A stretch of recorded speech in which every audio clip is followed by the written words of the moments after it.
Hey everyone, this is Brian from the Tennis IQ podcast. Josh and I hope that you are enjoying the content and discussions that we put out week after week. If you'd like to support the podcast and help us to continue to produce quality episodes, please visit our Patreon page at patreon.com/tennisiqpodcast/membership. Currently, we have 3 tiers of support: the fan level at $3 per month, the supporter level at $7 per month, and the champion level at $20 per month. Benefits of joining the Tennis IQ podcast community include episode transcripts, participation in book club discussions, and access to monthly masterclasses with me and Josh. For more on these benefits of support, head on over to our Patreon page at patreon.com/tennisiqpodcast/membership. Thank you so much. And now, on to the show.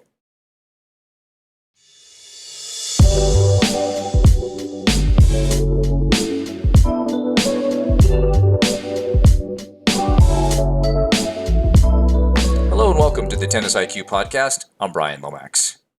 And I'm Josh Berger. And for today's episode, we're going to be discussing perfectionism. And the idea behind this episode is twofold.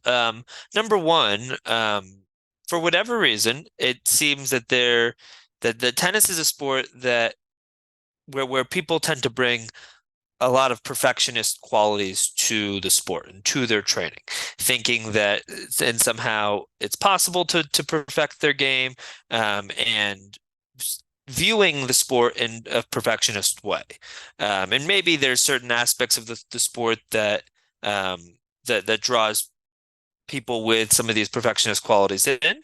And another reason why is actually based on based on a very famous book in the sports psychology space, and specifically in golf.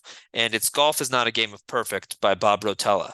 And really the idea here is that can we move to a place within tennis where rather than people trying to be perfect when they're out there playing a match and hoping that things are perfect, hoping that their strokes are perfect, hoping that when the ball hits the let cord, it goes over onto their opponent's side of the net rather than their own, hoping that they're going to serve perfectly and hit lines. Can we move to a place where we know that perfection is not attainable, where we know that we're not going to play perfect out there, but that we don't need to? We don't have to be perfect, and we won't be perfect in order to be successful. And long term, we certainly won't. There might be certain days where we feel like we're closer to that point of perfect, or that point of excellence, but that we can figure out how to get things done, how to be a problem solver, how to make the most with what we have on a particular day, and continue to strive to get better each time we're out there and strive to improve on our game, but not need to be perfect on a particular day in order to feel like we have a chance to win. And I think also when we look at perfection, it's not a standard that is measured when it comes to actually winning matches. As if, something different, figure skating, gymnastics. The perfection piece actually is a part of the criteria. It's, there's a judgment of certain things, and your quality of execution is matters. We are not doing anything in tennis where we're looking at your forehand and we're making sure that the form is perfect and correct and so forth, and like that, and that is how we're going to measure whether you won or lost. Yet there might be an attitude around that as if it were the measure of success. And so I think it's really important how we look or sort of conceptualize the role of perfectionism in a sport like tennis. I think in some regards, Josh, there are I think some benefits to perfectionism. And one of my favorite books on this topic, I love the Rotella book, really good book, and even though it's about golf, highly recommend that tennis players read that. But a more general book on perfectionism is by Tal Ben Shahar, and his book is called The Pursuit of Perfect. And it's fascinating. So he's one of the reasons I think I really branched into positive psychology. So when I was I think back in 2010, the University of Pennsylvania offered a course, Foundations of Positive Psychology, and Tal Ben-Shahar taught it. It was a course that he had taught at Harvard for many years and had been the most popular class there.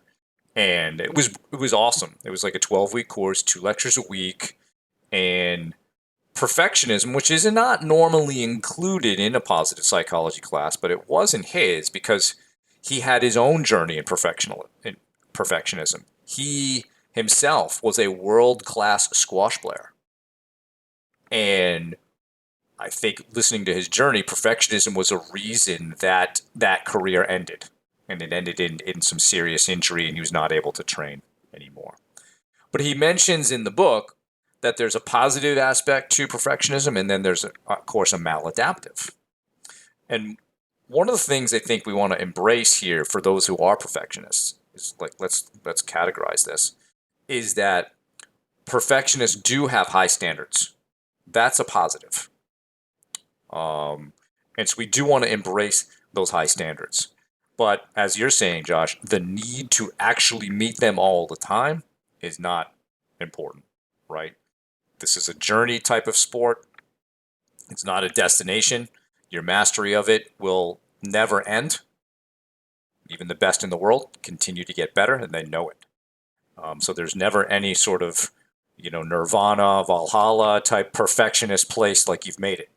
I'm perfect now. And I think it's important to realize that. So I think what we'll get into today is looking at some of the characteristics of people who are, more perfectionist versus what Tal Ben Shahar calls optimalists, those who embrace the more positive sides of perfectionism. Absolutely. And I think when it comes to being more of an optimalist, that's more about how can we make the most of what we have on a particular day? How can we be on that pursuit of perfection? Or, sorry, how can we be on that pursuit of excellence rather than striving for something like perfection that's ultimately unattainable? And I think one of the issues with perfection is that inevitably in a tennis match, you will make a mistake. You will make many, even on days where you're playing great.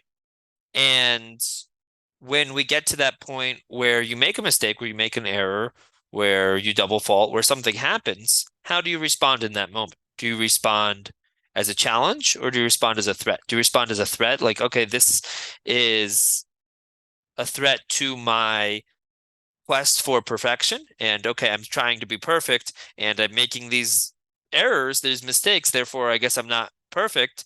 And this is a threat to my ego and to sort of my identity and to who I think I am or who I'm trying to be? Or is this a challenge? Is it a challenge that, okay, I'm trying to play as well as I can. I'm trying to be the best player, the best competitor that I can be. And on maybe today there's more challenges. Maybe that challenge is that I'm having a tougher time bringing out my best game on today. Maybe my opponent is presenting certain challenges. But, whatever those challenges are, can I view it in that way of seeing it as a challenge rather than seeing it as a threat to this quest for something unrealistic and unattainable ultimately, like perfection. Yeah, and perfection, and I tell this to the players I work with who are perfectionists is, unfortunately, when you are a perfectionist and in sort of the maladaptive way, you're not a realist. You're not striving for something that can actually be achieved. So what are you doing? It doesn't make a lot of sense there. And so if you want to be a realist, you want to fall more on that optimalist side of things, right? And I look at perfectionism versus optimalism. I also see two other words that go with this, which is pessimism and optimism. Very often, perfectionists can be pessimistic about what is happening to them, their ability to even reach it. They think of themselves typically as more, or they fear failure more than they look at failure as a means of learning. Or it's not even failure really per se. Even that word is probably problematic here, right?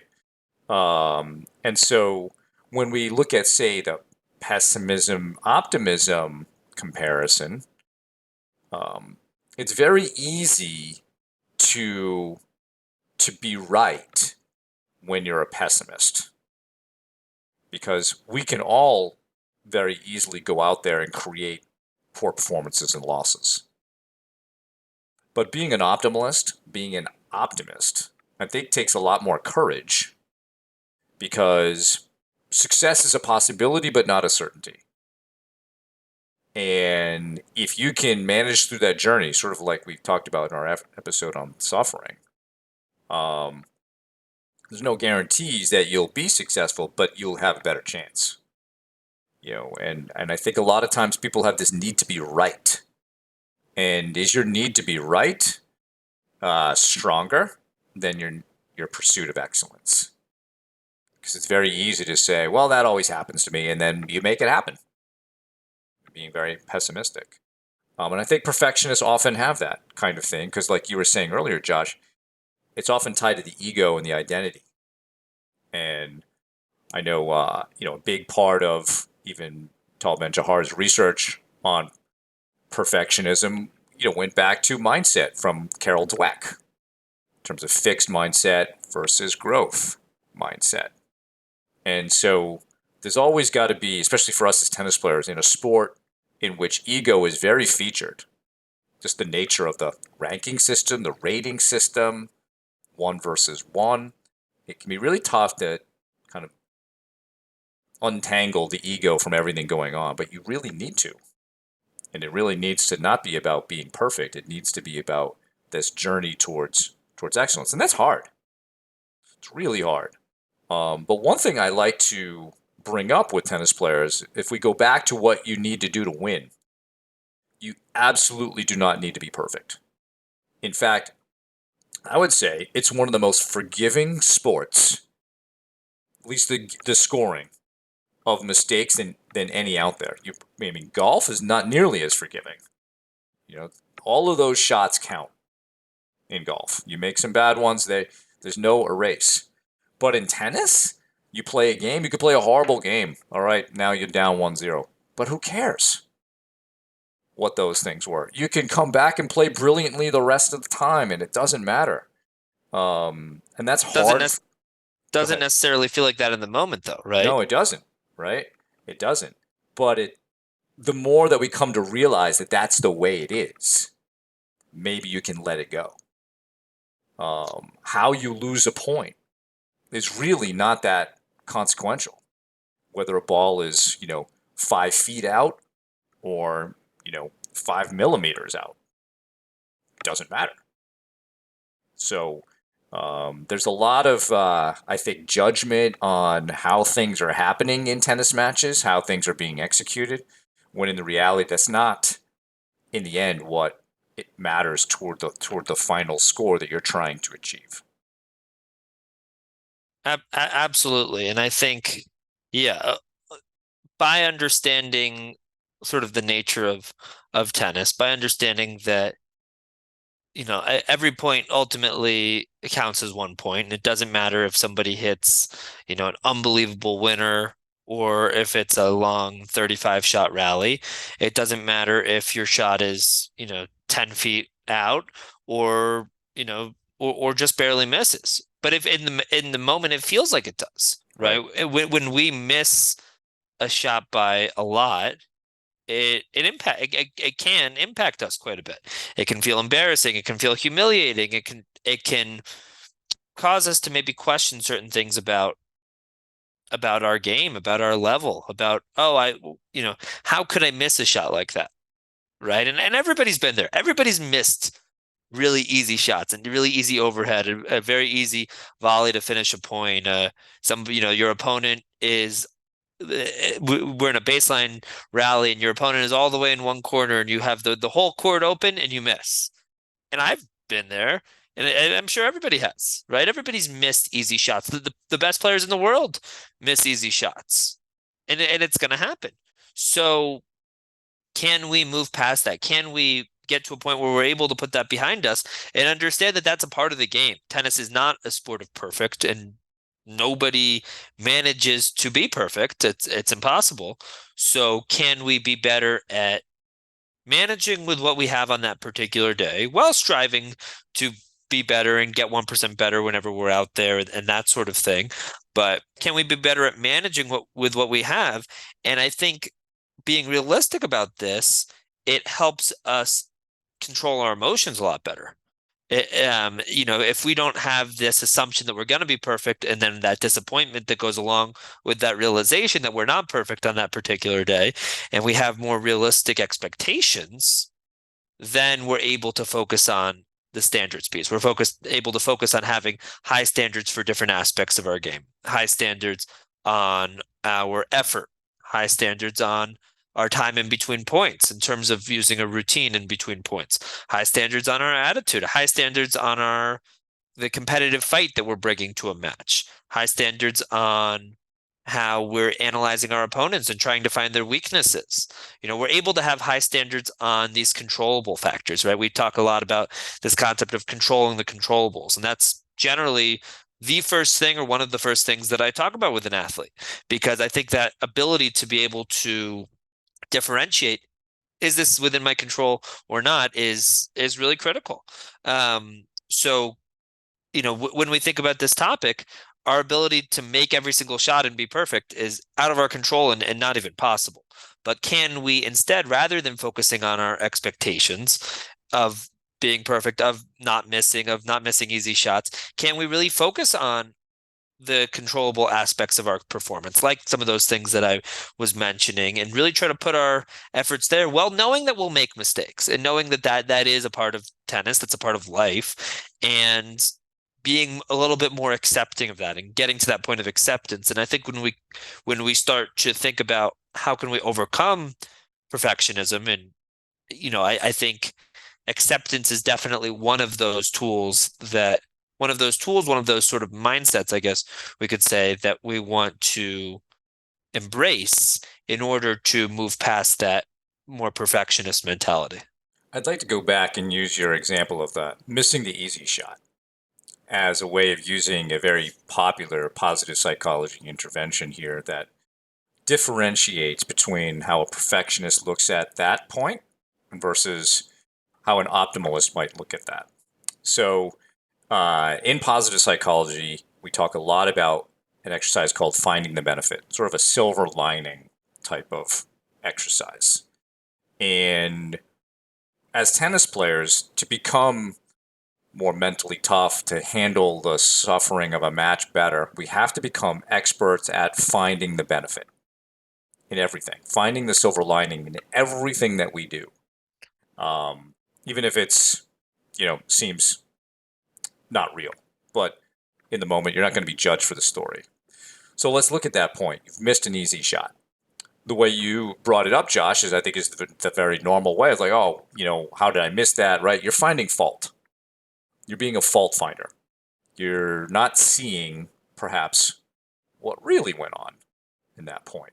Because this is a very frequent thing. I'm sure you get it all the time that somebody works a point, they get up to the net, and they miss the easy volley. Okay. And then and they're talking about how could they miss this easy shot? I got to work on my volley. I got to work on this, all this other stuff. And, some of that may be true. They may need to work on their comfort level at the net. But what's the silver lining of that? Well, you got yourself into a position to hit an easy shot. If you do that more and more often, don't you think you're probably going to make some of those? Isn't maybe missing the easy one the exception, not the rule? There's a lot to be gained from the fact that you were up close and in a position to have an easy shot. Okay, you didn't even make it. We can learn from that. But there's a lot of goodness in terms of how you created that position in the point. Now I could understand if a player was really upset that they were 6 feet, behind the baseline, getting run around all over the place, and then they went line and then they missed. That to me is a little bit, that one's going to be a harder one to find the benefit in. Maybe there's something where you lasted this long or whatever in the point, but that's a lot worse sort of mistake than you missing an easy shot. To me, finding the benefit of the easy shot miss is very easy. It's just whether you want to look at it that way. And people who are more on the positive side of perfectionism are excellent at finding the benefit. are excellent at telling a more optimistic and positive story about what just happened, rather than finding fault and attaching that maybe to your ego or to your identity. I always miss easy shots, that type of thing that then can become barriers. So I think that's, when we talk about overcoming perfectionism, understanding, learning how to find the benefit in everything you do, including your mistakes and lost points, is really important. Absolutely. And recognizing that that's a choice, recognizing that we have a choice in terms of how we see things, how we view things. I think that's a critical step too, because I think oftentimes somebody misses a shot and they don't recognize that they have that choice in terms of how am I viewing this. And I think understanding that that's always something within our control, how things are viewed. What is our mindset around a situation?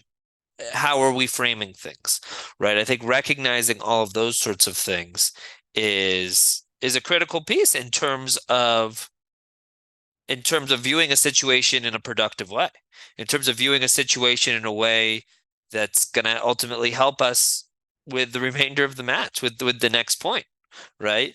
If we are looking at it in that sort of perfectionist way, it it can hurt our ego. Oh, how did I miss a shot so easy, a volley so easy? What does that say about me as a tennis player? Right. So I think a lot of people are in that sort of frame of mind. And I think if we can make the choice to view things differently, to look for that silver lining, and I'm glad that you brought that up, Brian, um, then we're able to view things a lot differently, right?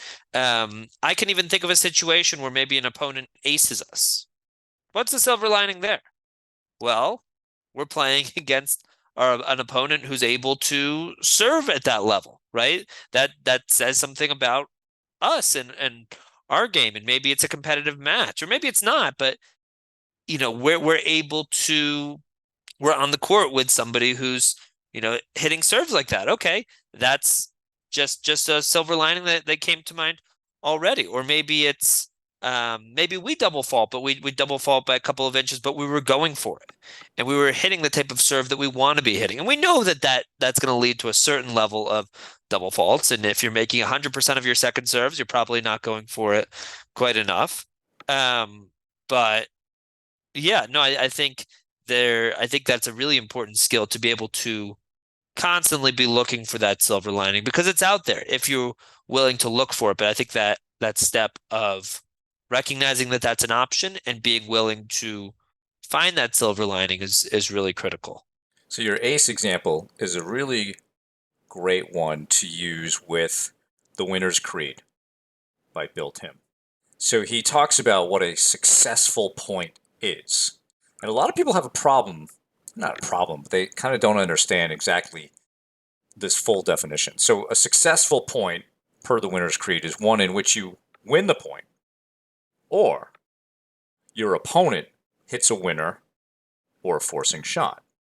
And so a lot of people are like, why is it a successful point when my opponent hits a winner, right? Like my opponent hits an ace. Why is that a successful shot?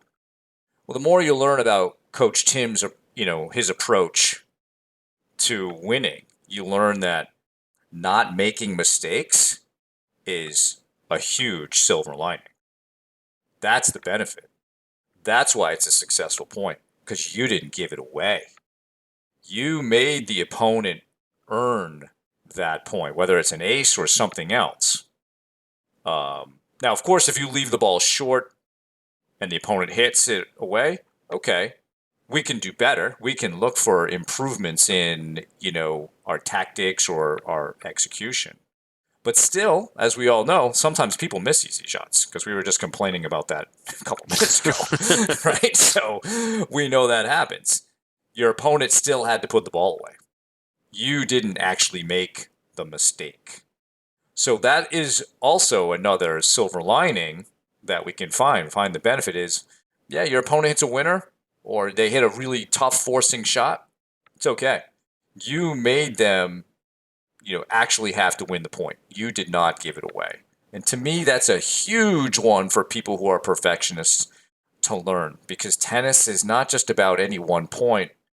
To me, To play really great tennis is to understand your process for playing and simply to try to execute that on every point as well as you can. And so let's say, like if we look at a Novak Djokovic, his game is not high risk. He's hitting mostly cross court. He is hitting mostly the high percentage shot. He's almost always hitting the right shot from the right spot in the court. And he's keeping the ball within a court that is smaller than the actual white lines in general, right? And he can get into modes where he just doesn't miss, right? So you look at that kind of style. He knows that. He knows, all right, I'm going to hit cross. I'm going to use my directionals. I'm going to hit cross. I'm going to do this. When I get this ball, I go here. And then he just repeats it on the next point. He's not really trying to win points. He's trying to play his way as best he can. And he knows that he's going to win his share of points. But if you get so result oriented about what you're doing with every single shot, you're more likely to make mistakes. So at the top level, it's much more about just executing a particular set of decisions and going with that. And then trusting you do it well, you'll win 51% plus of the points because that's all you need, right? And I mean, sometimes that's not even enough, but that it's different in terms of the points, games, and sets. But that's what really top level players are doing. They are just playing their process and letting that kind of thing play out. So when you start to look at whether I won a point, lost a point, made a mistake, whatever, you can find the benefit more in, all right, am I playing my way? All right, yes, it's a good point. I made the guy work hard, you know, 10 plus shots in the rally, etc. That's positive. I keep that up, this is going to end up going my way. I'm positive. I'm optimistic about that. So when you're able to find more of the benefit, more of the silver lining in everything that's going on, you can remain optimistic, which I think is like one of the most important aspects of being a great player. Because perfectionism tends to distract you from that, tends to keep you in the past and keep you judging yourself when that's just not important. So I think this whole finding the benefit piece is really, really important to players. Absolutely. Yeah, I think perfectionism leads to that, to us being judgmental, leads to us being self-critical. And I think I actually wanted to go back to something that you were saying earlier about, so somebody like Djokovic or somebody like Nadal or Federer, Serena, Iga Swiatek, whoever we want to name. When I see them playing against an opponent, and especially when those players that I mentioned are at their best and they're playing really well, it takes a lot to win a point against them. And if we think about, let's say, Nadal on clay, right? And he's an opponent and they're in a long rally and the opponent wins a point. I think somebody like Nadal can say, okay, that's what it takes to win a point against me That's here, right. right? And I think that's a way of finding the silver lining. And if you're in a long rally with, if I'm in a long rally with someone or you're in a long rally, Brian, whoever's listening, and you lose the point, can we get to a point where we're able to say something similar to ourselves? All right, that's what it takes to beat me here, right? That's what it takes. And that's the silver lining. Or, okay, that's how good of a serve it takes to ace me. And I think by being able to find that silver lining, it's a lot easier to move on with the next point and put that point behind us and be a little bit more accepting of it because we're not still holding on to it. All right, that's what it takes. Or okay, hey, the silver lining is I was going for my shot and I missed, but I was going for my shot. I was going for the right target there, and my execution wasn't right. I know I'm not going to execute 100% of the time, and that was one of those cases, but that I was going for the right target there, or my decision making was right, or whatever. I set my feet in the way that I want to, but I missed. And that's a part of the game. So I think if we can understand that, it's a lot easier to move on ultimately. Definitely. And you mentioned that how hard it is to win points against some of these players. What you will often see, especially sort of below the pro level, is that if you show your opponent how hard it is to win points, say the first 4 to 6 to 8 games, and they see how hard they have to work, they may even subconsciously choose not to work that hard going forward. They can't handle it, whether it's physically, mentally, emotionally. And they'll start to make more mistakes, and they'll make more mistakes earlier and earlier in points. My style when I was playing my best was more that way, right? Like working really hard, lots of long points. But I played many matches where it was 2-all or 3-all, and then the final score was 3-1. And it got easier. And I didn't change anything. I just kept doing what I do. Just sort of describing the Djokovic thing. I'm certainly not at that level, but it's that's what we're talking about here. Is about you learning to play a particular style, and like you said, playing a long point. That's like a boxer throwing lots of body punches. You know that long point is going to have a benefit to you later in the match. You're working this person over, and they're going to be more and more tired, which means they're going to make more mental mistakes. They're going to make more physical mistakes. And that can only benefit you. It's not about having to win every single point, every single game early in the match. This is about finishing. And it's really important that we have a narrative style, a storytelling style that allows us to stay optimistic and believe we can. Believe we can play better, believe we can win the match, um, and just be able to get through any sort of imperfections that are going on.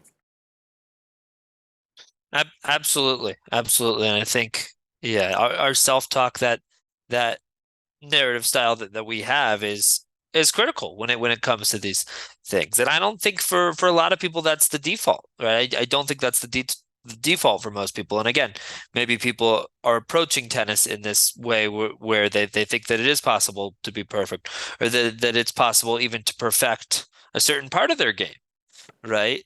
Um, but being able to move on consistently after mistakes, being able to put lost points, lost games, lost sets, lost matches behind us, I think is a critical skill, maybe one of the most critical skills for tennis players. And I think the perfectionism gets in the way of that.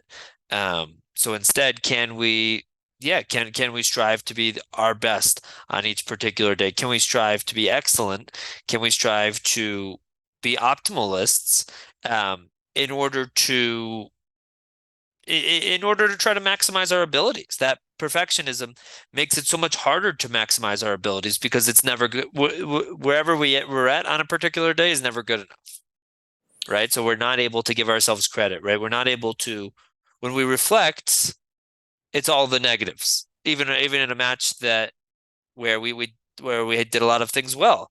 And I think we want to get to a point where we can reflect on a performance and understand understand what did we do well out there? Maybe what didn't go so well? What did we learn? But be able to ask ourselves some of these simple questions and try to get better rather than, okay, what went wrong? And I think a lot of people instantly go to that point, especially when they lose or especially when they don't feel like they played well. They instantly go to that point of what went wrong. And it's Yeah, constantly about trying to fix that right, right. rather than keeping it in perspective that there will be days that we play better than others, just like everybody else. And can we see the bigger picture? Not just what we want to improve upon, but what did we do well out there? What was learned? What, what points in the match are we really happy with how they went? And were we maybe reflecting some of our best qualities? Maybe what are some of the points in the match where we made mistakes? How do we respond to those mistakes when they happened? What sort of a mindset? Do we have more of a perfectionist attitude about those mistakes? Were we able to let go of some of those mistakes a little bit faster? So I think through reflecting on our performances in a non-perfectionist way as well, it makes it a lot easier to adjust and make improvements rather than holding on to those mistakes and maybe identifying too much with them. Right, right. So I'd like to share some of the research from the pursuit of perfect, like the consequences of being a perfectionist versus an optimalist. And again, we're talking about a perfectionist in this category as sort of the negative aspect of it, being unrealistic and trying to achieve something that's not achievable. Where an optimalist has high standards, more the positive aspects of it, um, and is still able to pursue excellence, right? So let's look at the consequences of being a perfectionist, not only to a tennis player, but just even in life, right? So when success is experienced, it tends to be just temporary relief versus the optimalist who gets a little bit more satisfaction because I think the difference there is perfectionist is all about the destination where the optimist can appreciate that journey, right? And that becomes more satisfying. Um, the perfectionist will inevitably fail because it's not achievable. Where the optimalist at least has the possibility of success. There's there's optimism there, the courage to want to do that. Okay. Um, Perfectionists tend to waste time because they're always trying to make things perfect. Now that might be a little bit more outside of tennis, but let's say you're a perfectionist in school or when you work. Do you turn stuff in late because it's not perfect?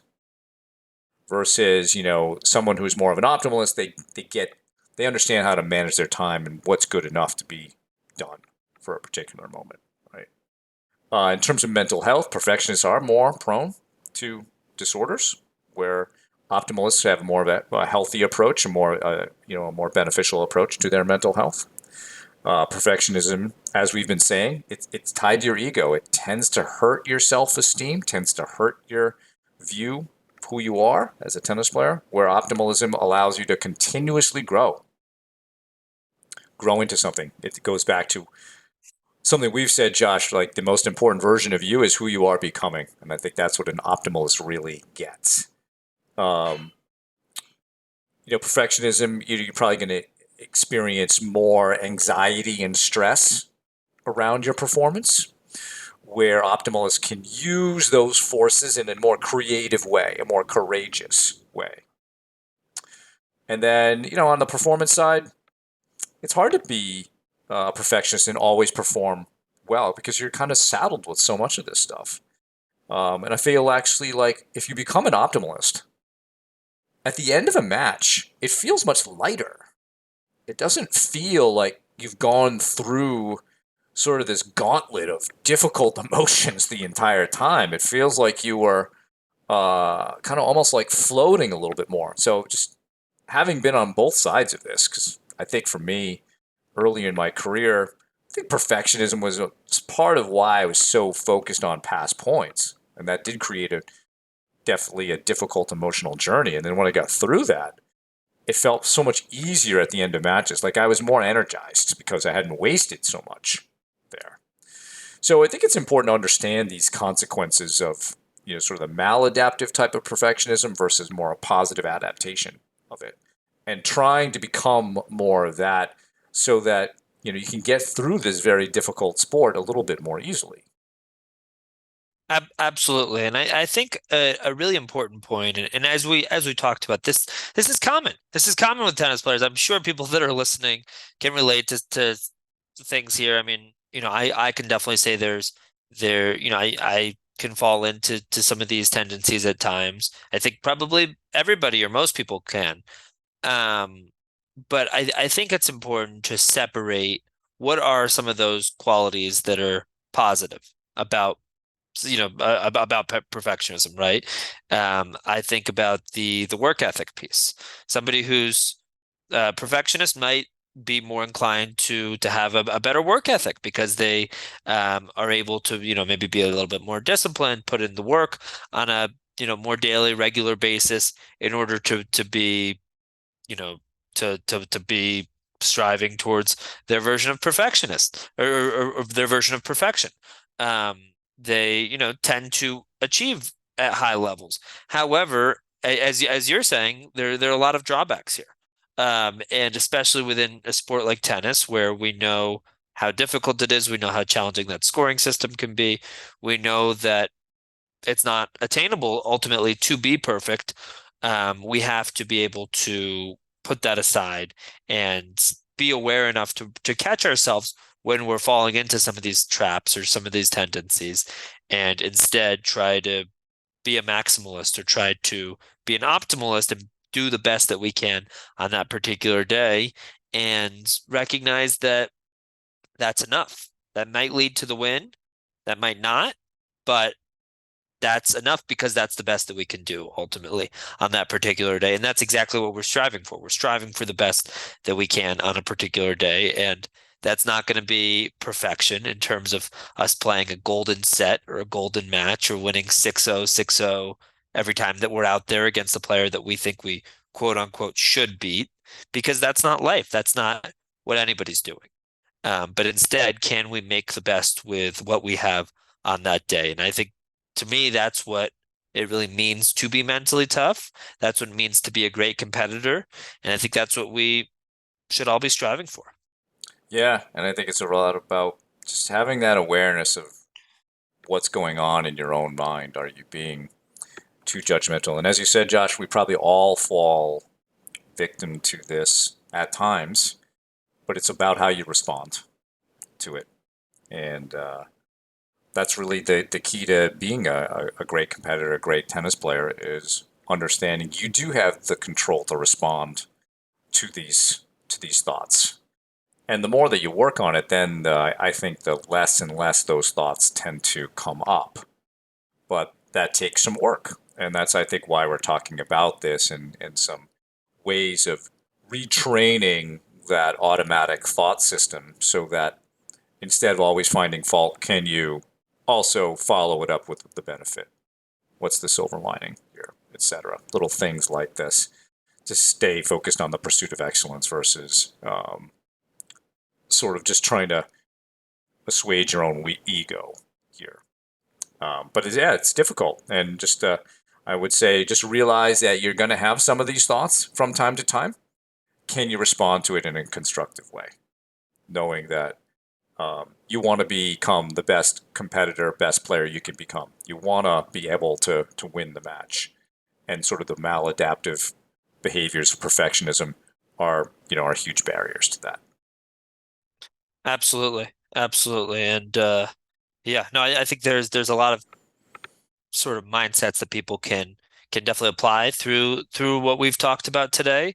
And yeah, recognizing, maybe where that perfectionism can help, but also recognizing the drawbacks of it and, and working on it. It's not an all or nothing thing, right? As we've talked about, everybody has aspects of this within themselves, but it's a lifelong journey. It's a lifelong process of trying to be the best versions of ourselves and understanding where perfectionism can get in the way. And I think especially in a sport like tennis, it's important to try to be aware of that as much as possible.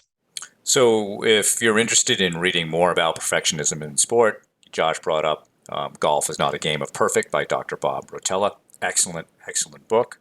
The Pursuit of Perfect by Tal Ben Shahar. Also an excellent book. So, highly recommend that you check those out.